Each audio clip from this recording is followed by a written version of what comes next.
আপনি যদি পশ্চিমবঙ্গের বাসিন্দা হয়ে থাকেন তাহলে সেক্ষেত্রে তো আপনাদের কাছে একটা ভ্যালিড রেশন কার্ড রয়েছে। সে আপনাদের কাছে AAY রেশন কার্ড থাকুক, আপনাদের কাছে SPHH রেশন কার্ড থাকুক অথবা PHH রেশন কার্ড থাকুক।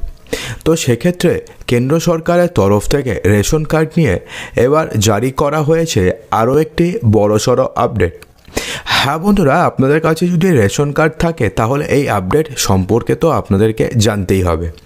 তো ভিডিওটি শুরু করার পূর্বে আপনাদের কাছে কোন রেশন কার্ড রয়েছে, PHH, SPHH নাকি RK-112 নাকি AAY, কমেন্ট বক্সে জানাবেন। তাহলে সেই রেশন কার্ড নিয়ে যখনই কোনো আপডেট বেরোবে আপনাদের কাছে জানানো আমাদের খুব সুবিধা হবে। হ্যাঁ বন্ধুরা, আপনি কি নিয়মিত রেশন তুলছেন? বিনামূল্যে কি পাচ্ছেন আপনি? চাল, ডাল, গম এই সমস্ত কিছু আপনি বিনামূল্যে পাচ্ছেন? আপনি কি এই সুবিধা পাওয়ার আদৌ যোগ্য? অর্থাৎ বিনামূল্যে রেশন পেতে গেলে তাকে BPL সম্প্রদায়ের হতে হয়। আপনি কি আদৌ BPL সম্প্রদায়ের মানুষ? আপনার কাছে যে রেশন কার্ডটি আছে সেটি কার্ডে আদৌ কি রেশন পাওয়ার কথা?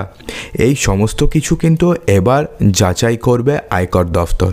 হ্যাঁ বন্ধুরা, ইনকাম ট্যাক্স ডিপার্টমেন্ট এবার থেকে এই সমস্ত কিছু যাচাই করবে। তার জন্য ইতিমধ্যে পরিকাঠামো গড়ে তোলার কাজ কিন্তু ইতিমধ্যে শুরু হয়ে গেছে। সেক্ষেত্রে আয়কর কর্তাদের বক্তব্য যে যারা বেশি আয় করেও গরিবদের জন্য প্রযোজ্য রেশনিং ব্যবস্থার সুবিধা ভোগ করছেন তাদের চিহ্নিত করে গোটা ব্যবস্থাকে আরও স্বচ্ছ করে তোলা হবে এবং আরও ভালো করে তোলার উদ্যোগ নেওয়া ইতিমধ্যে শুরু হয়ে গেছে। তো খাদ্য সুরক্ষা আইনের অধীনে বহু মানুষজন রয়েছেন যারা পশ্চিমবঙ্গে বিনামূল্যে খাদ্যশস্য পান। তাদের একটা বড় অংশ অন্নপূর্ণা অন্তোদয় যোজনা অর্থাৎ AAY অন্নপূর্ণা অন্তোদয় যোজনার আওতায় পরিবার পিছু মাসে মাসে চাল, আটা, গম মিলিয়ে 35 কেজি খাদ্যশস্য পান। বাকিরা পান মাথাপিছু 5 কেজি করে। তো সেক্ষেত্রে কেন্দ্রীয় সরকার বর্তমানে মনে করছে যে বিভিন্ন রাজ্যে খাদ্য সুরক্ষা আইনের আওতায় থাকা প্রকল্পের সুবিধাপ্রাপকদের মধ্যে জল রয়েছে।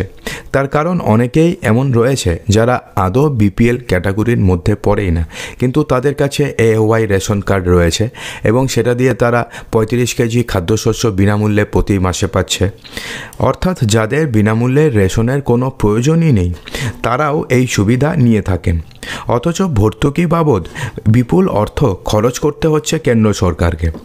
কেন্দ্রের যুক্তি হচ্ছে যদি বিপুল সংখ্যক মানুষকে আয়কর ছাড়ের সুবিধা দিতেই হয় তাহলে তাদের বিনামূল্যে রেশনের সুবিধা কেন দেব? অর্থাৎ একজন মানুষকে যদি আয়কর ছাড়ের সুবিধা যদি দিতে হয় তাহলে তাদেরকে আবার বিনামূল্যে রেশন তারা কেন পাবে? এই শ্রেণীর চাকরিজীবী তো বটেই, রিটার্ন জমা করা বহু মানুষও এই সুবিধা নিয়ে থাকেন। অর্থাৎ আয়কর রিটার্ন তো দাখিল করেন, তা সত্ত্বেও তারা ফ্রিতে রেশনের সুবিধা নিয়ে থাকেন।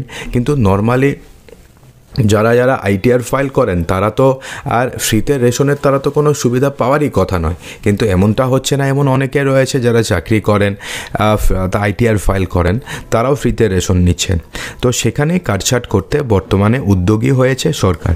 সূত্রের খবর, আয়কর সংক্রান্ত তথ্য ক্রেতা সুরক্ষা মন্ত্রককে জানানোর জন্য central board of direct taxes তাদের সিস্টেম বিভাগের ডিরেক্টর জেনারেলকে নির্দেশ ইতিমধ্যে দিয়ে দিয়েছে। আধারের সঙ্গে ইতিমধ্যে রেশন কার্ডের লিঙ্ক তো সম্পূর্ণ হয়ে গেছে, বেশ কিছু সংখ্যক বাকি রয়েছে, সেগুলো আরও 2 মাসের মধ্যে কমপ্লিট করতেই হবে। এরপরে আধারের সঙ্গে প্যানের লিঙ্ক যদি থাকে তাহলে সংশ্লিষ্ট ব্যক্তির বার্ষিক আয় জানা যাবে এবং বার্ষিক আয় যদি জানা যায় তাহলে সেই ব্যক্তি আদৌ AAY রেশন কার্ডের যোগ্য বা ফ্রিতে রেশনের যোগ্য নাকি যোগ্য নয় সেটাও কিন্তু খুব মুহূর্তের মধ্যেই ক্লিয়ার হয়ে যাবে। তো বন্ধুরা, আপনারা কি মনে করেন রেশন কার্ড নিয়ে যেই নতুন ব্যবস্থাটি চালু হতে চলেছে সেটা কি আদৌ কার্যকারী হবে নাকি এগুলো করে কোনো লাভ নেই? আপনি কি মনে করেন? অবশ্যই কমেন্ট বক্সে জানাতে একদমই ভুলবেন না।